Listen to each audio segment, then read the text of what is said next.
अस्सलामुअलैकुम नाज़रीन, उम्मीद है आप बख़ैर व आफ़ियत होंगे। कंपनीज़ एक्ट 2017 में registration of branch office of foreign company in Pakistan, जो बाहर की कंपनीज़ हैं उनका पाकिस्तान में ब्रांच ऑफिस बनाने का तरीक़ाकार दर्ज है और आज हम इसको डिस्कस करेंगे। मेरे साथ स्टे कीजिएगा, एंड पर पूरा प्रोसीजर देखिएगा और कोई क्वेश्चन कमेंट हो तो ज़रूर कीजिएगा। और अगर आप मेरे चैनल पर नए हैं तो चैनल को सब्सक्राइब भी कर लीजिएगा। तो चलिए स्टार्ट करते हैं। अगर एक फ़ॉरेन कंपनी है किसी भी मुल्क में, चाहे वो पब्लिक सेक्टर में है या प्राइवेट सेक्टर में है, वो पाकिस्तान में अपना ब्रांच ऑफिस बनाना चाहती है तो वो ऐसा कर सकती है,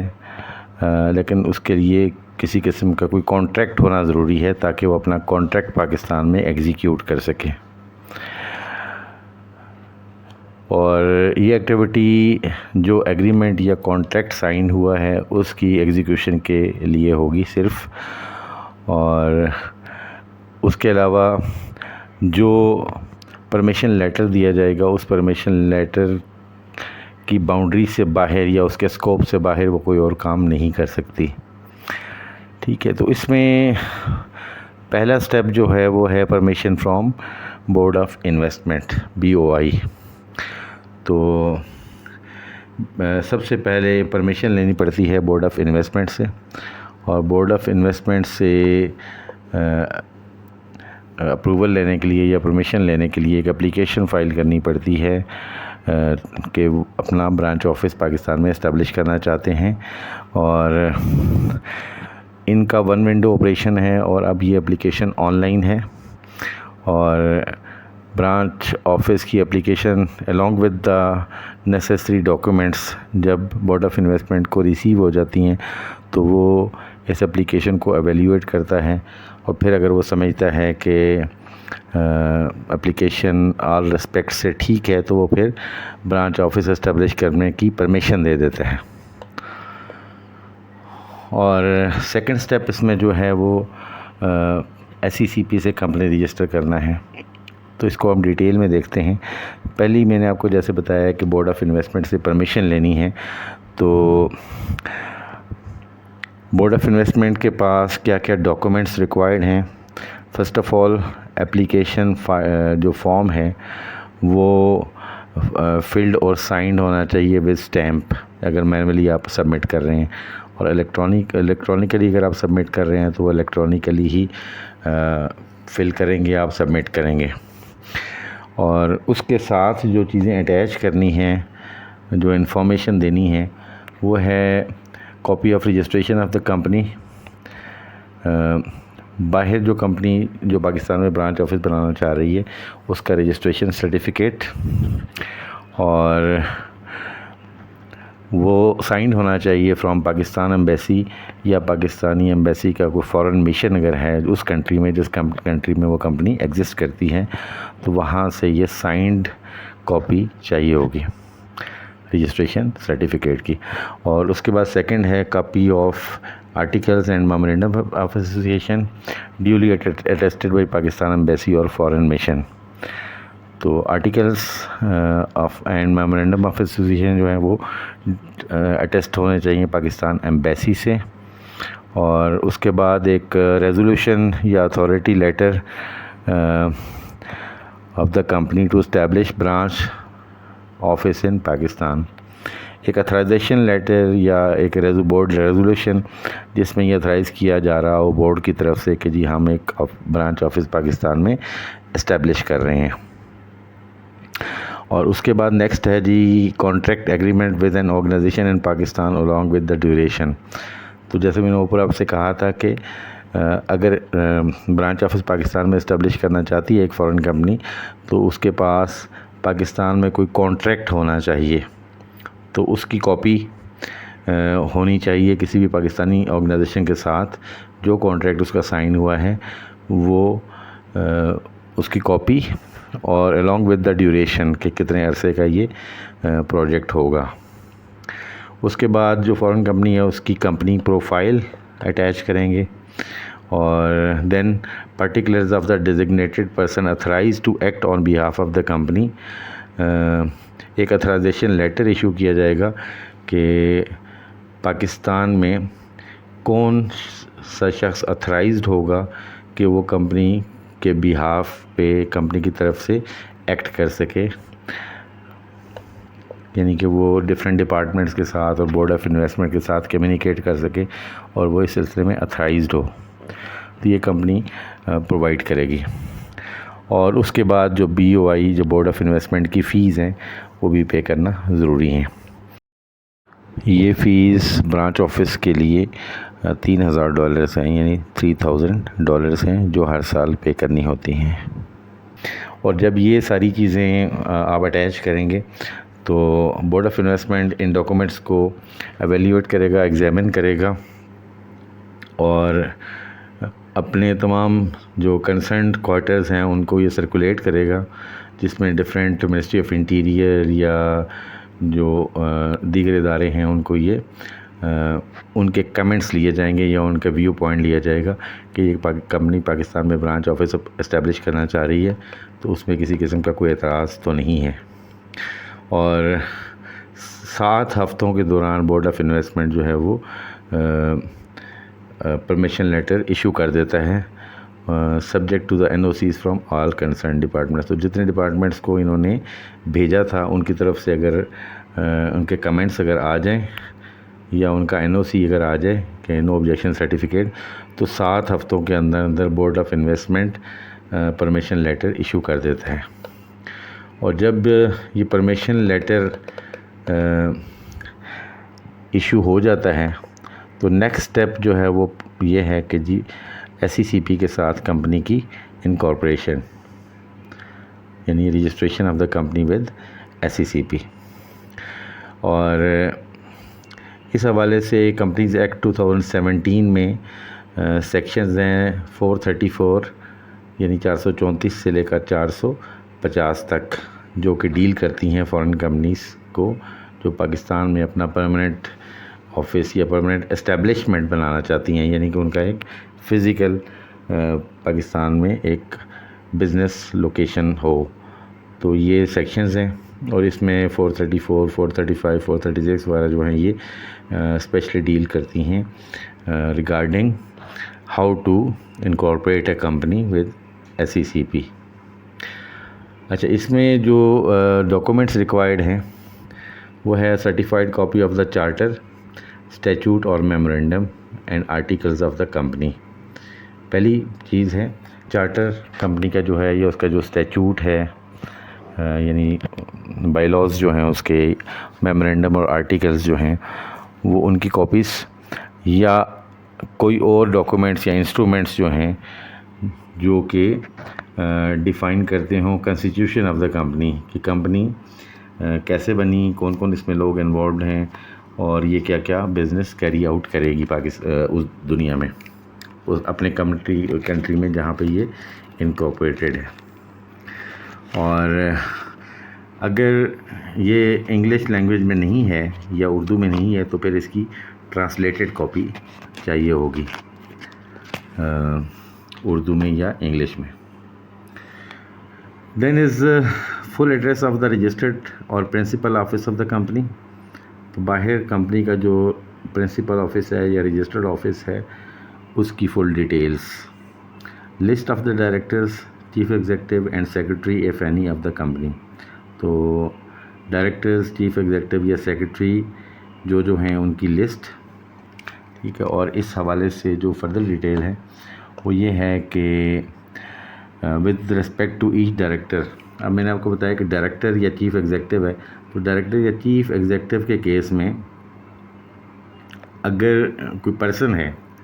यानी अगर पर्सन डायरेक्टर है तो his present and farmer name and sir name in full, उसका नाम, उसका सर नेम या फॉर्मर नेम जो है वो फुल नेम क्या है, उसका जो यूजुअल रेजिडेंशियल एड्रेस है, रिहायशी पता है वो, उसकी नेशनैलिटी क्या है, किस मुल्क का वो शहरी है, और अगर वो नेशनैलिटी ओरिजिन की नेशनैलिटी नहीं है, यानी ओरिजिनली वो किसी और मुल्क का शहरी था और बाद में उसने तो उस मुल्क की शरीयत ली, तो फिर ओरिजिन की जो नेशनैलिटी है उसकी वो भी मेंशन करना ज़रूरी है। और बिज़नेस या ऑक्यूपेशन क्या है उसका, और उसके बाद एनी अदर डायरेक्टरशिप विच ही होल्ड्स, इस कंपनी के अलावा किसी और कंपनी में भी अगर वो डायरेक्टर है तो वो कौन कौन सी कंपनीज़ हैं ये भी मेंशन करना ज़रूरी है। और ये तो हो गया कि अगर पर्सन डायरेक्टर है तो फिर ये इन्फॉर्मेशन चाहिए। और in case of body corporate, it's corporate name. Sometime ये होता है कि जो शेयर इशू होते हैं वो किसी कंपनी के नाम पे होते हैं इंस्टेड ऑफ पर्सन, तो वो अगर बॉडी कॉर्पोरेट है तो कॉर्पोरेट नेम, कौन सी नेम क्या उस कंपनी का, रजिस्टर्ड और प्रिंसिपल ऑफिस उसका कहाँ है, उसका एड्रेस क्या है, full name, address, nationality and nationality of origin if different from that nationality of each of its director. तो उस कंपनी के जो इस कंपनी में शेयर होल्डिंग है उसके जो डायरेक्टर्स कौन कौन हैं, उनकी नेशनैलिटीज़ क्या हैं, उनके नेम एड्रेसेस क्या हैं और उनकी नेशनैलिटी ऑफ ओरिजिन क्या है। अगर दो different origin nationality of origin अगर डिफरेंट है फ्रॉम द प्रेजेंट नेशनैलिटी तो दोनों मेंशन करने ज़रूरी हैं, और वो हर डायरेक्टर के केस में होगा, यानी जितने डायरेक्टर्स हैं उनकी ये सारी डिटेल्स प्रोवाइड करनी पड़ेंगी। With respect to the secretary, अब मैंने आपको बताया था कि director, chief executive and secretary, तो चीफ़ एग्जीक्यूटिव जो है वो डायरेक्टर की डेफिनेशन में ही आएगा, तो जो डायरेक्टर के लिए इन्फॉर्मेशन चाहिए वही इन्फॉर्मेशन चीफ़ एग्जीक्यूटिव के लिए चाहिए। और उसके बाद जो सेक्रेटरी के लिए जो इन्फॉर्मेशन चाहिए वो ये है, इन केस ऑफ इंडिविजुअल, अगर वो इंडिविजुअल है, एक पर्सन है, his present and farmer name and sir name and his usual residential address, उसका करंट नेम जो इस वक्त नाम है उसका, अगर उसका नाम कोई चेंज हुआ है तो उसका पहले नाम क्या था, सर नेम उसका क्या है, और उसका रेजिडेंशियल एड्रेस। और अगर वो बॉडी कॉर्पोरेट है तो उसका कॉर्पोरेट नेम, रजिस्टर्ड या प्रिंसिपल ऑफिस का एड्रेस। ये हो गई इंफॉर्मेशन अबाउट डायरेक्टर्स या सेक्रेटरी वगैरह के हवाले से। उसके बाद एक return showing the full present and former names and surnames, father's name, और in case of married women और widow the name of her husband और deceased husband, present and former nationality, designation and full address in Pakistan of the principal officer of the company in Pakistan by whatever name called। तो एक ऐसी return भी इसमें किस तरह attach करनी है फिल करके, जिसमें पाकिस्तान में जो प्रिंसिपल ऑफिसर होगा कंपनी का उसका present name, farmer name, sir name, father's name, अगर मैरिड है तो या विडो है तो उसके हस्बैंड का नाम, या जो अगर फोत हो गया है तो जो उसका फोत शुदा हस्बैंड है उसका नाम भी मेंशन करना ज़रूरी है। और उसकी नेशनैलिटी प्रेजेंट और फॉर्मर, अगर वो उसकी पहले नेशनैलिटी और थी और अब और है तो वो दोनों नेशनैलिटीज़ को मेंशन करना भी ज़रूरी है। Designation and full address in Pakistan, उसका डेजिग्नेशन क्या होगा और पाकिस्तान में उसका कंप्लीट एड्रेस देना भी ज़रूरी है। अब ये प्रिंसिपल ऑफिसर ज़रूरी नहीं कि प्रिंसिपल ऑफिसर ही कहलाए, इसको जो भी नाम वो दे रही है कंपनी, लेकिन इसकी डिटेल्स ये देना ज़रूरी है। Then next is the full present and former names, surnames, father name, और in case of a married women और widow the name of her husband और deceased husband, present and former nationality, occupation and full address of some और one or more persons resident in Pakistan authorized to accept on behalf of the company service of processes and any notices and any other documents required to be served on the company together with his consent to do so। तो कोई एक शख्स या एक से ज़्यादा शख्स जो अथराइज है कि वो कंपनी के बिहाफ पे कोई प्रोसेस कर सकता है, यानी जैसे सबमिशन इस एप्लीकेशन की, या उसको नोटिस सर्व किया जा सकता है, या कोई और डॉक्यूमेंट जो उसको भेजने हैं वो भेजे जा सकें और वो रिसीव कर सके, उसको जो भी आप नाम दें उसका वही डिटेल जो मैंने ऊपर मेंशन की हैं current name, farmer name, sir name, father's name, अगर वो मैरिड या डिसीज्ड या विडो है तो उसका प्रेजेंट हस्बैंड या उसका अगर फॉर्चुनर हस्बैंड है तो उसकी डिटेल्स, और प्रेजेंट एंड फॉर्मर नेशनैलिटी, उसकी ऑक्यूपेशन और फुल एड्रेस पाकिस्तान में जो उसका है वो मेंशन करेंगे। वो एक पर्सन हो या एक से ज़्यादा हो, एक से ज़्यादा हो तो फिर उन सब का जितने लोग हैं उन सब की डिटेल्स देना ज़रूरी है। The next is the full address of that office of the company in Pakistan which is to be deemed its principal place of business in Pakistan. तो पाकिस्तान में जो कंपनी अपना प्रिंसिपल बिज़नेस एड्रेस देना चाहती है या ऑफिस है जो उसका प्रिंसिपल ऑफिस, उसकी कंप्लीट डिटेल्स यानी कि उसकी लोकेशन, उसका address complete along with the telephone numbers, email वगैरह, ये सारे देना भी ज़रूरी हैं। तो ये चीज़ें रिक्वायर्ड हैं। अब उसमें होता ही है कि सबसे पहले permission from board of investment चाहिए, मैंने आपको पूरी डिटेल बता दी, और उसके बाद हमने SECP से ब्रांच ऑफिस को फॉरेन कंपनी के ब्रांच ऑफिस को रजिस्टर करवाने हैं। अब ये ऊपर तो मैंने बता दी कि डॉक्यूमेंट्स क्या क्या चाहिए। अब कंपनी के रजिस्ट्रेशन के प्रोसेस में जब आप आते हैं तो सबसे पहले अवेलेबिलिटी ऑफ नेम लेना है, यानी आप अप्लाई करेंगे, 3 नेम आप देंगे, उसमें से एक नेम आपके लिए एक्सेप्ट होगा। अगर वो सेम नेम है तो फिर वो एक ही नाम आप देंगे और उस नाम से आपने, जिस नाम से आपने रजिस्टर करनी है वो सेम नेम होता है जो बाहर कंपनी का नाम है। Then preparation and submission of the application for registering along with all the documents required including memorandum articles and different forms। तो जैसे पाकिस्तान में कंपनी रजिस्टर होती है तो उसके सारे डॉक्यूमेंट्स बनते हैं, मेमोरेंडम आर्टिकल्स वगैरह, फॉर्म्स होते हैं डिफरेंट, वो सारे भी फिल करना ज़रूरी हैं। और उसके बाद आपको सर्टिफिकेट ऑफ इनकॉर्पोरेशन इशू हो जाएगा। जब सर्टिफिकेट ऑफ इनकॉर्पोरेशन इशू होगा तो उसकी आप सर्टिफाइड ट्रू कॉपी आप लेंगे, ताकि ये सर्टिफाइड ट्रू कॉपी आपकी SECP में या बोर्ड ऑफ इन्वेस्टमेंट में, और उसके अलावा आपने अपना बैंक अकाउंट जब ओपन करना है तो उसके लिए भी इन डॉक्यूमेंट्स की सर्टिफाइड कॉपीज़ होना ज़रूरी है। ठीक है। और होता ही है कि SECP को जब आप अप्लाई करते हैं तो SECP मिनिस्ट्री ऑफ इंटीरियर और उसके जितने सबऑर्डिनेटेड डिपार्टमेंट्स हैं, यानी जो एजेंसीज़ हैं आपकी, उन सबको वो भेज देते हैं नो ऑब्जेक्शन सर्टिफिकेट के लिए। और लेकिन होता क्या है कि ये पैरेलल प्रोसेस है, आपकी कंपनी की रजिस्ट्रेशन नहीं रुकती। जो ये इदारे हैं, जो मिनिस्ट्री ऑफ इंटीरियर और उसके सबऑर्डिनेटेड इदारे हैं, ये अपनी इन्वेस्टिगेशंस करते रहते हैं और कंपनी रजिस्टर हो जाती है। लेटर ऑन जब ये अपनी इन्वेस्टिगेशन कंप्लीट कर लेते हैं और उनको मालूम होता है कि जी जो पार्टिकुलर्स हैं ये वेरीफाइड नहीं है या कोई चीज़ छुपाई गई है या पाकिस्तान की इंटरेस्ट में नहीं है कि यहाँ पे रजिस्ट्रेशन की जाए इस कंपनी की, due to whatever reason, security reasons हो सकती हैं, या जैसे कुछ कंट्रीज़ हैं जिनके साथ पाकिस्तान, जिनके सिटीज़न जो हैं पाकिस्तान में बिज़नेस नहीं कर सकते, तो उस बेसिस पे अगर ये लेटर ऑन पता चलता है तो फिर वो, अगर कंपनी इनकॉर्पोरेट भी हो गई है तो वो कैंसिलेशन हो सकती है। तो ये इदारे अगर उसको बाद में रिजेक्ट कर दें या NOC देने से इनकार कर दें तो फिर आपकी कंपनी SECP डी रजिस्टर कर देगी। तो ये कंप्लीट प्रोसेस था जिसमें आपकी फ़ॉरेन कंपनी पाकिस्तान में as a branch office register हो जाती है। तो वंस ये रजिस्टर होगी तो फिर इसकी टैक्स रजिस्ट्रेशन भी चाहिए होती है, और टैक्स रजिस्ट्रेशन में आपकी इनकम टैक्स रजिस्ट्रेशन यानी NTN और सेल टैक्स रजिस्ट्रेशन भी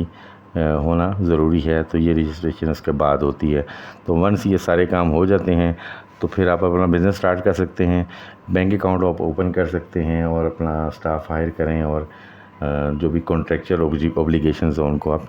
कंप्लीट कर सकते हैं। तो ये डिटेल्स थी, आई होप कि ये बेनिफिशियल होंगी आप लोगों के लिए। इन केस आपके कोई क्वेश्चंस कमेंट्स हैं तो आप ज़रूर कीजिएगा, और अगर आप हमारी सर्विसेज लेना चाहते हैं रिगार्डिंग रजिस्ट्रेशन ऑफ